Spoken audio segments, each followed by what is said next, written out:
coffee.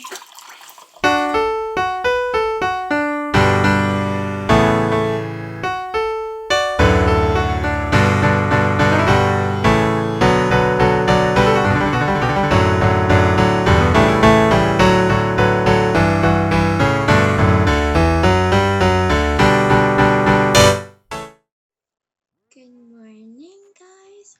I literally woke up like, that was weird. Tried to move my camera and it did weird thing. Like 20 minutes ago, but I wanted to do a to be read for April. I am trying to read a lot of books this April, and I don't think I'm gonna be able to accomplish it. But that's just negative and pessimistic, so we're gonna change that narrative around to I sure as heck am going to accomplish it. And I'm going to try to spend all of today, not all of today, but maybe a lot of today and a lot of tomorrow reading. And then I'm going to also do a lot of writing today. So yeah, let's get into it. The first book I want to read is Girl Interrupted. I've already started reading it. It's really good. I'm on like page 39, I believe. No, I'm on page 36. Yeah, so we're doing pretty good actually because I've been on a streak, a roll. So we're good to go for that. This is about Susanna Kaysen, the author. It's a memoir about her time in a mental institution after discovering that she has borderline personality disorder. And I think it's very riveting as well as eye-opening, and definitely had something to do with the normalization of mental disorders, which I think is a very important thing. Obviously, having mental disorders is not fun or recommended at all. Take it from me, but it is something that should not be insulted, and it also is something that should not be stigmatized. So yeah, we have this. Next, we have Death Note, another note, because I love Death Note. I've been trying to read this for years. I know what it's about and I know how it goes, but I want to read it anyway. I love it. It's a light novel, and it's about Beyond Birthday, who looks exactly like Elle Lowlight, and that's all I'm gonna say, because anything more and I'm giving too much away. This is Shadow and Bone. I believe it's in the Six of Crows series.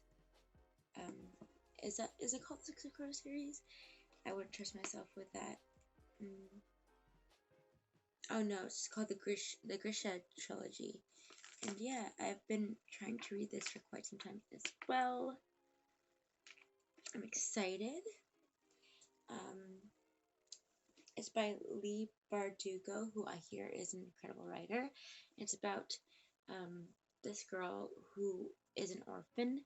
She's in love with her best friend, and there's a lot of dark stuff and magic happening. That's all I know so far.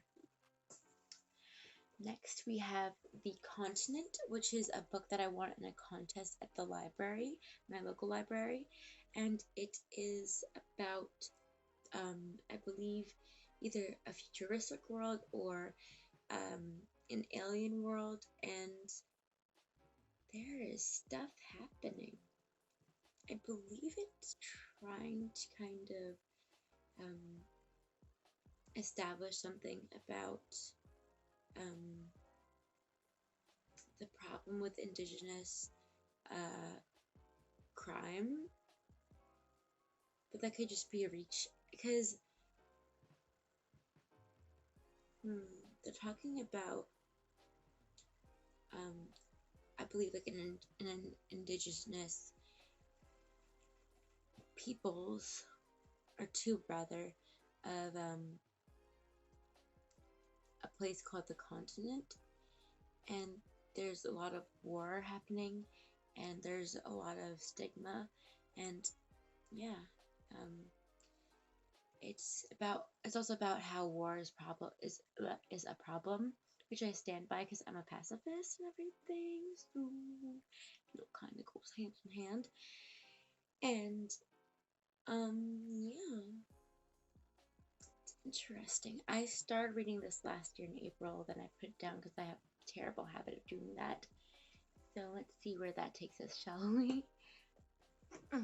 Sorry, to move my books.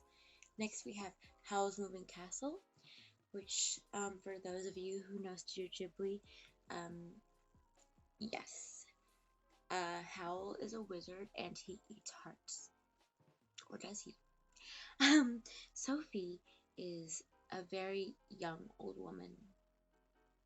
And Calcifer is a fire demon with a very snappy mouth. And, yeah, I've been wanting to read this for so long, and I keep picking it up and putting it down. Because I just have problems trying to stay consistent with reading, even though I love reading. It's like my brain won't let me. It's like, how dare you, you know? Next we have I Am the Messenger, which I believe is about someone who,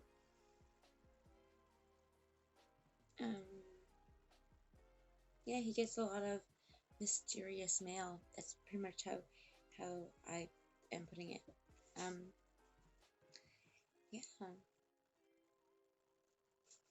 not entirely sure how else to put it, but it's by Marcus Zusak, the author of The Book Thief, which I believe is a very important read. It's about the Holocaust, and a lot of, like all books about that era, as long as they are promoting the right message, are very important. They're absolutely critical.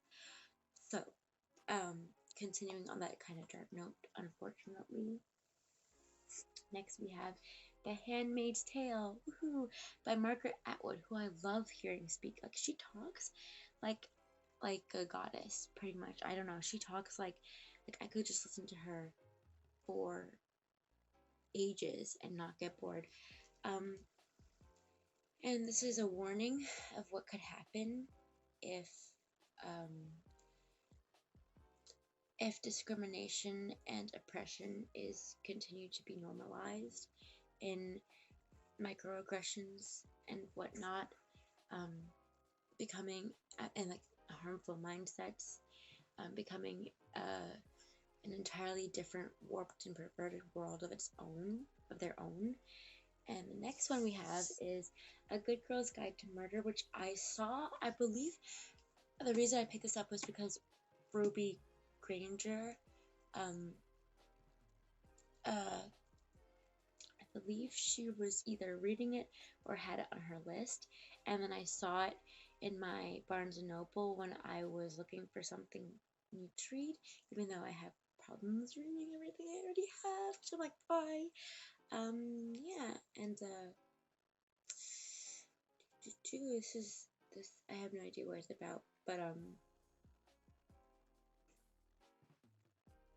I think it's a detective novel, which actually fits perfectly into our next book. Oh my gosh, I have to fix this teetering tower of tomes. There you go. Sherlock Holmes, or rather a collection of Sherlock Holmes, Volume 1. This is by Sir Arthur Conan Doyle, who, fun fact, actually was not knighted because of this book series, but rather because of a pamphlet he wrote for, I believe, Scotland. I don't quite remember. But yeah, I think it's just interesting. And I got this for, I think, $10 or $5. Because it says on the back it was $9.98, but I'm pretty sure I got it for $5 because I think it was on sale when I got it. But this is bargain priced, so now I'm confused. But I think I got it for $5, so I don't know why it says $9.98. But I know that I got it for an even number, like an even like $10 exactly or $5 exactly. But if it says $9.98, then they won't charge me an extra 2 cents, you know. So I think it was on sale further for $5. I have no idea. But yeah, I've been trying to read this since May 2019. I just am. Oh, I have to sneeze.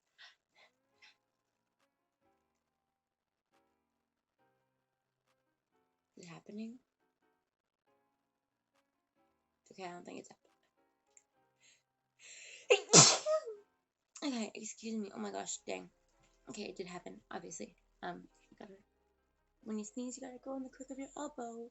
Or your arm. Your elbows aside.